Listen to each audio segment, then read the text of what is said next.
ಬಳ್ಳಾರಿಯ ಶಾಲೆಯಲ್ಲೇ ರಕ್ತರಂಜಿತ ದಾರುಣ ಘಟನೆ. ವಿದ್ಯಾರ್ಥಿಯ ದಾಳಿಗೆ ಒಬ್ಬ ಬಲಿ, ವಾರ್ಡನ್ ಸೇರಿ 7 ಮಂದಿಗೆ ಗಾಯ. ಏನ್ ಹೇಳ್ಬೇಕು ಸರ್, ಇಂಥವ್ ನಾನು ಟಿವಿನಲ್ಲೇ ನೋಡಿದ್ದೆ. ಇದೆ ಫಸ್ಟ್ ಟೈಮ್ ನನ್ನ ಮಗ.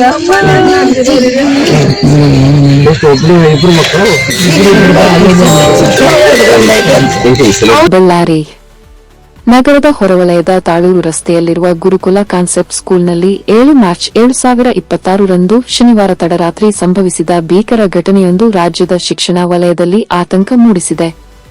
9ನೇ ತರಗತಿಯ ವಿದ್ಯಾರ್ಥಿಯೋರ್ವ ಕಬ್ಬಿಣದ ರಾಡ್ನಿಂದ ನಡೆಸಿದ ಮಾರಣಾಂತಿಕ ದಾಳಿಯಲ್ಲಿ ಸಹಪಾಠಿ ವಿದ್ಯಾರ್ಥಿಯೋರ್ವ ಸ್ಥಳದಲ್ಲೇ ಮೃತಪಟ್ಟಿದ್ದು, ಇನ್ನೂ 7 ವಿದ್ಯಾರ್ಥಿಗಳು ಹಾಗೂ ಮಹಿಳಾ ವಾರ್ಡನ್ ಗಂಭೀರವಾಗಿ ಗಾಯಗೊಂಡಿದ್ದಾರೆ.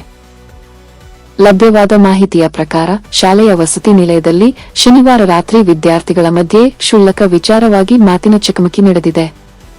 ಮಾತಿನ ತಕರಾರು ತೀವ್ರಗೊಂಡ ಹಿನ್ನೆಲೆಯಲ್ಲಿ ಆಕ್ರೋಶಗೊಂಡ 9ನೇ ತರಗತಿಯ ವಿದ್ಯಾರ್ಥಿಯೋರ್ವ ತನ್ನ ಕೈಗೆ ಸಿಕ್ಕ ಕಬ್ಬಿಣದ ರಾಡ್ನಿಂದ ಸಹಪಾಠಿಗಳ ಮೇಲೆ ಮನಬಂದಂತೆ ಹಲ್ಲೆ ನಡೆಸಿದ್ದಾನೆ ಎಂದು ತಿಳಿದುಬಂದಿದೆ.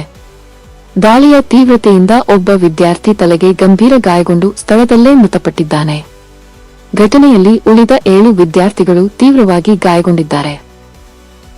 ಗಲಾಟೆಯನ್ನು ಶಮನಗೊಳಿಸಲು ಪ್ರಯತ್ನಿಸಿದ ಮಹಿಳಾ ವಾರ್ಡನ್ ಮೇಲೂ ಆರೋಪಿಯು ದಾಳಿ ನಡೆಸಿದ್ದಾನೆ. ದಾಳಿಯ ನಂತರ ಆರೋಪಿ ವಿದ್ಯಾರ್ಥಿ ಸ್ಥಳದಿಂದ ಪರಾರಿಯಾಗಿದ್ದು, ಘಟನೆಯಿಂದ ಶಾಲಾ ಆವರಣದಲ್ಲಿ ಭೀತಿಯ ವಾತಾವರಣ ನಿರ್ಮಾಣಗೊಂಡಿದೆ. ಗಾಯಗೊಂಡ ವಿದ್ಯಾರ್ಥಿಗಳು ಹಾಗೂ ವಾರ್ಡನ್ ಅವರನ್ನು ತಕ್ಷಣವೇ ಬಳ್ಳಾರಿಯ VIMS Vijayanagara institute of medical sciences ಆಸ್ಪತ್ರೆಗೆ ದಾಖಲಿಸಲಾಗಿದ್ದು, ಕೆಲವರ ಸ್ಥಿತಿ ಗಂಭೀರವಾಗಿದೆ ಎಂದು ವೈದ್ಯರು ತಿಳಿಸಿದ್ದಾರೆ. ಗಾಯಾಳು ವಿದ್ಯಾರ್ಥಿಗಳೆಲ್ಲರೂ 9ನೇ ತರಗತಿಯಲ್ಲಿ ಓದುತ್ತಿರುವವರು ಎಂದು ತಿಳಿದುಬಂದಿದೆ.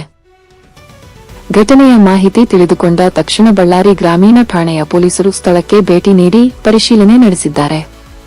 ಪ್ರಕರಣ ದಾಖಲಿಸಿಕೊಂಡಿರುವ ಪೊಲೀಸರು ಆರೋಪಿಯಾಗಿರುವ ವಿದ್ಯಾರ್ಥಿಗಾಗಿ ಶೋಧ ಕಾರ್ಯ ಆರಂಭಿಸಿದ್ದಾರೆ. ಘಟನೆಯ ನಿಖರ ಕಾರಣಗಳ ಕುರಿತು ತನಿಖೆ ಮುಂದುವರೆದಿದೆ. ಈ ಘಟನೆ ಶಾಲೆಗಳಲ್ಲಿ ವಿದ್ಯಾರ್ಥಿಗಳ ಮಾನಸಿಕ ಒತ್ತಡ ಹಾಗೂ ಶಿಸ್ತು ವ್ಯವಸ್ಥೆಯ ಕುರಿತು ಹಲವು ಪ್ರಶ್ನೆಗಳನ್ನು ಎಬ್ಬಿಸಿದೆ.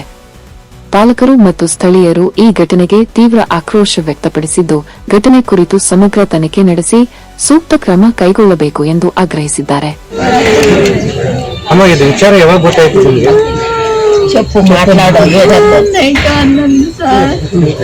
ಮಲ್ಕೊಂಡಿದ್ರೆ ಫೋನ್ ಬಂತು ನಮ್ಮೂರಿಂದ. ಯಾವಾಗ ನೈಟ್ 10 ಮೇಲೆ ಫೋನ್ ಬಂದ್ರೆ ನನಗೆ ಗಾಬರಿ ಆಗ್ತದೆ. ನಮ್ಮನ್ನ ಅಷ್ಟಾಗಿದಾರಲ್ಲ, ನಿನ್ನೆ DSP ಅಳಿಯ ತೀರ್ಕೊಂಡಿದಾರ ಅಂದ್ರೆ ಅವ್ರು ಫೋನ್ ಬಂದಿರ್ತಾರ ಅಂತಂದ್ರೆ ನಮ್ಮ ಬಂದು ಶೆಟ್ ಮಾಡ್ಕೊಂಡಿದ್ವಿ. ಏನಂತ ಕೇಳಿದೆ, ಏನ್ ಮಂತ್ಗೆ ಸೀರಿಯಸ್ ಅಂದ್ರೆ ಎಲ್ಲಿ ಪ್ರಾಬ್ಲಮ್ ಏನಂತ ನಾನು ಬರ್ತೀನಿ ಅಂದ್ರೆ ಮಧ್ಯದಾಗ ದಾರಿನ ಯಾರೋ ಫ್ರೆಂಡ್ ಅಂತ ಅಮ್ಮ ಅಂದ್ರೆ ಹಿಂಗೆ ಯಾವಾಗ ಫೋನ್ ಮಾಡಿ ಮಾತಾಡಿದ್ರು ಹೇಮಂತಿನ ಜೊತೆಗೆ? ಬುಧವಾರ ಫೀಸ್ 5,000 ಐತೆ, ಅದು ಮುಗಿಸ್ರೆ ಎಕ್ಸಾಮ್ ಬರ್ತಾರಂದ್ರೆ ಅವಾಗ ಯಾರಪ್ಪ ಫೋನ್ ಪೇ ಹಾಕಿದ್ದು.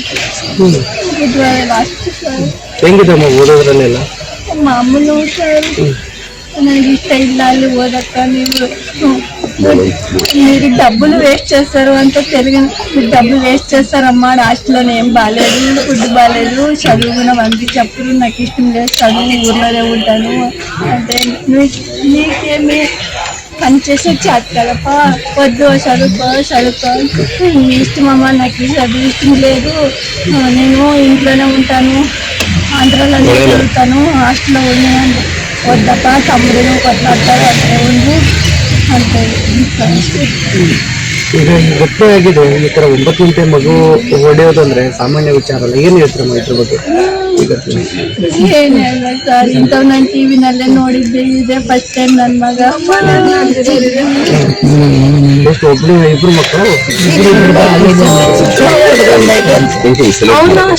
ಈಗ ಏನಾಗ್ಬೇಕಂತ ಆಗ್ರಹ ಮಾಡ್ತಾರಮ್ಮ ಅಮ್ಮ? ಈಗ ಈ ತರ ಘಟನೆಗಳಾಗ್ಬಾರ್ದು 9 ಗಂಟೆ ಅದು ಅಷ್ಟು ಏನ ಸರ್, ಇನ್ನ ಯಾರು ಹುಡುಗರು ಹಾಸ್ಟ್ಲಾಗ ಬೇಡ, ಎಷ್ಟೆಲ್ಲ ಓದಿ ಸಾಕು, ಅವ್ರ ತಕ್ಕ ಇರ್ಬೇಕಂದ್ರ. ನಿಮ್ಮ ಹೆಸರಮ್ಮ? ನಗರದ ಬೂಸ್ಪೇಟ್ ಪೊಲೀಸ್ ಠಾಣಾ ವ್ಯಾಪ್ತಿಯಲ್ಲಿ ಗುರುಕುಲ ಕಾನ್ಸೆಪ್ಟ್ ಸ್ಕೂಲ್ ಅಂತ ಒಂದು CBSE ಸ್ಕೂಲ್ ಇರ್ತದೆ. ಇದು ರೆಸಿಡೆನ್ಷಿಯಲ್ ಸ್ಕೂಲ್ ಸಹ ಇದೆ. ಒಂದು ಚಿಕ್ಕ ಹಾಸ್ಟೆಲ್ ತರ ವ್ಯವಸ್ಥೆ ಮಾಡಿ ಈ ದೂರದ ಊರುಗಳಿಂದ ಬಂದಿದ್ದ ವಿದ್ಯಾರ್ಥಿಗಳಿಗೆ ಅಲ್ಲಿ ಉಳ್ಕೊಳ್ಳೋಕೆ ವ್ಯವಸ್ಥೆ ಮಾಡಿದ್ದಾರೆ.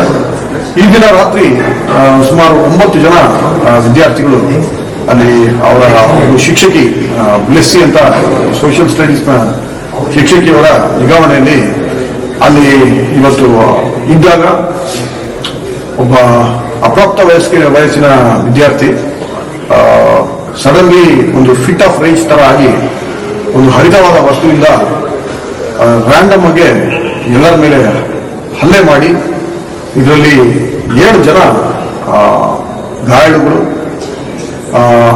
ದುರದೃಷ್ಟವಶಾತ್ ಇದರಲ್ಲಿ ಒಬ್ಬ ಅಪ್ರಾಪ್ತ ಬಾಲಕ ಮರಣ ಹೊಂದಿದ್ದಾರೆ.